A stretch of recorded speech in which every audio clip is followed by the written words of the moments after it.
বিসমিল্লাহির রহমানির রহিম। সর্বপ্রথমে শুরু করলাম খালি খাওয়ান আর খাওয়ান দিয়া, ঠিক আছে। সোনারঘাট উপজেলার আমাদের এই জিসাস সাংস্কৃতিক সংগঠনের এক ভাই আমাদেরকে দাওয়াত করছিল, তো দাওয়াত করে নিচে নিয়ে আসে রে, বুঝছেন নি। খাওয়ান খেতে একটা দিছে ভাই, খাওয়ার মতো না। তো খাওয়া দাওয়া করলাম, খাওয়ার পরে শরবত উরবত দিল, সব কিছু খাইলাম। খাই আসে আমি কই আমরা একটা ছবি তুলে নেই, যেহেতু আমরা আইছি আমাদের এই সংগঠনের একজন বাইর বাড়িতে দাওয়াত খাইতাম। তো আইলাম আর কি, ওই যে যে বাইর বাইর দাওয়াত খাইতে পারছি ওই বাইরে হইলো হইলে, বুঝছেন নি। আপনারা চিনা দেখবেন বাইরে, উনি সোনারঘাট উপজেলার তা আমাদের যে সাংস্কৃতিক সংগঠনের একজন কর্মী।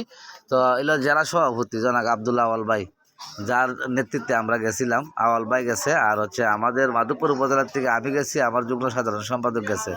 তো সবার ছবি যখন আইতেছে ভাবলাম যে আমার ছবিটাও নেই গিয়া, তো আলামিনা তার মোবাইলটা দিয়েছে, আলামিনা আমার নিতেছে ছবি, সুন্দর করে নিচে, ভালোই লাগছে। সব মিলে সবাই দেখাও, আলামিন সবাই দেখাও, কারা কারা আছে, সবাই আছে। পৌর কমিটির সভাপতি